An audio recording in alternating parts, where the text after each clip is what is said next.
Hi everyone, Assalamualaikum. In this video, we will continue with derivative of inverse trigonometric functions, right?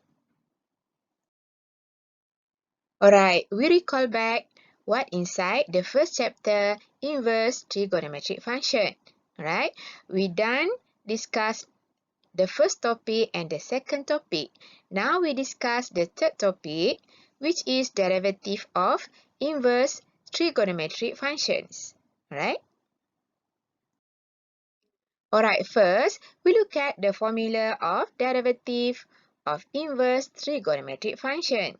Alright, first we recall back what you have learned in calculus 1, which is derivative of ordinary trigo function. We have 6 formula under derivative of trigo function, which is the first one, derivative of sine x with respect to x equals to positive cos x. And then the second one, derivative of cos x with respect to x equals to negative sine x. The third one, derivative of tangent x with respect to x equals to positive sec squared x. The fourth one, derivative of cot x with respect to x equals to negative cosec squared x. And then derivative of sec x with respect to x equals to positive sec x tangent x.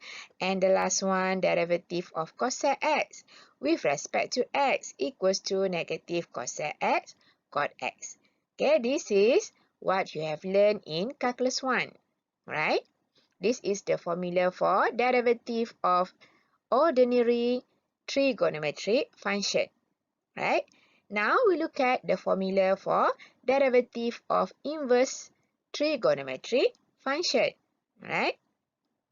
Right, the first one, derivative of inverse sine x with respect to x. The answer not equals to inverse cos, but it is equals to 1 over square root of 1 minus x squared, right? And then the second one, derivative of inverse cos x with respect to x. It is not equals to negative inverse sine x, but it is equals to negative 1 over square root of 1 minus x squared. It is similar to number 1, but we have negative sign in front. Alright? And then the third one, derivative of inverse tangent x. Okay? With respect to x, it is equals to 1 over 1 plus x squared. Okay? With denominator no square root. Okay? And in between is plus. Okay? The answer for derivative of inverse sine and inverse cos has square root in denominator. But the answer, when we differentiate inverse tangent x, no square root in denominator. And in between is plus. Alright? Alright, the fourth one, derivative of inverse cot x with respect to x. The answer similar to the third one, but we have negative in front. Okay? So, derivative of inverse cot x with respect to x equals to negative 1 over 1 plus x squared. Right? And then the fifth one, derivative of inverse sec x with respect to x equals to 1 over x square root of x squared minus 1. And the last one, derivative of inverse cosec x equals to negative 1 over x square root of x squared minus 1. It is similar to number 5, but we have negative in front. Okay? If we recall back, number 1 similar to number 2. Okay? But number 2, we have negative in front. Okay, number 3, the answer for number 3, similar to number 4. But for number 4, we have negative in front. And the answer for number 5 and 6 are similar. But the answer for number 6 has negative in front. Alright? So the left side is formula for derivative of ordinary trigo function. And the right side is formula for derivative of inverse trigo function. Okay? Right?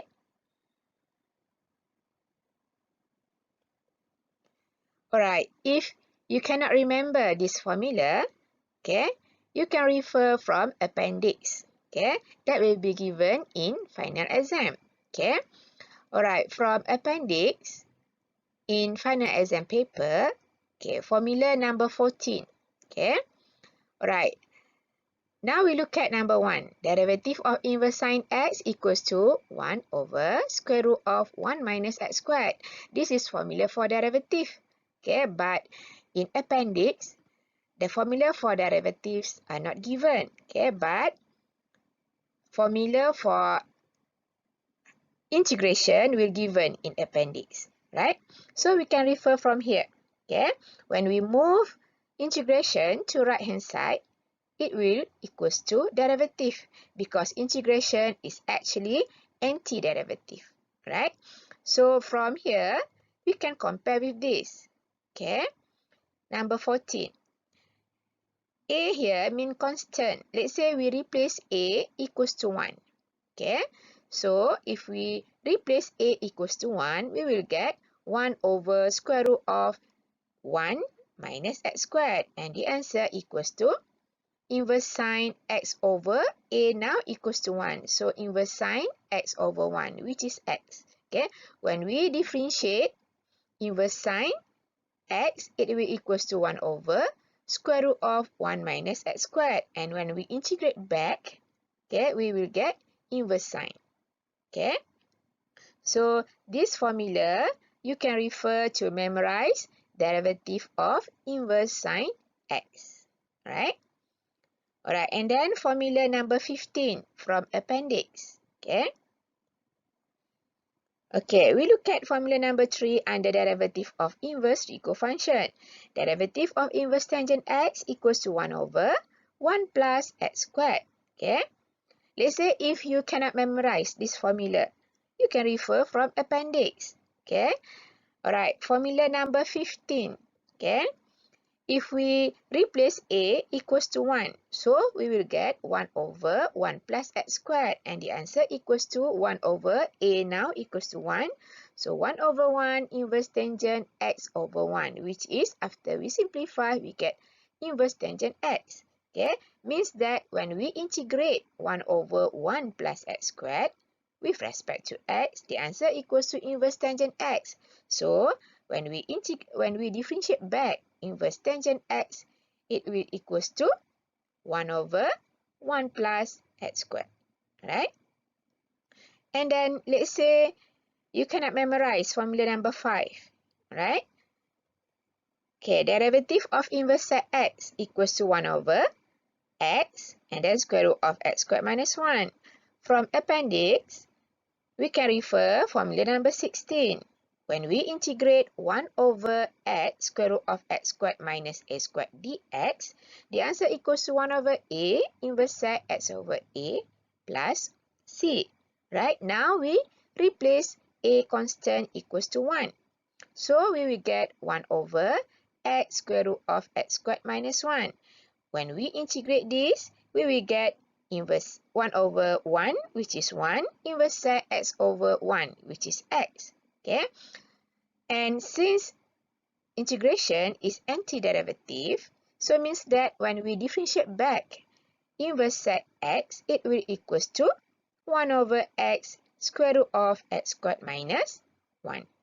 Alright, so formula number 14, 15, and 16, which is integration formula, will be given in appendix. Okay, so you can use this formula or this appendix to memorize formula number 1, 3, and 5. Okay, and then to find formula number 2, 4, and 6, you can refer from 1, 3, and 5, but you just put negative sign in front. Alright, you got it?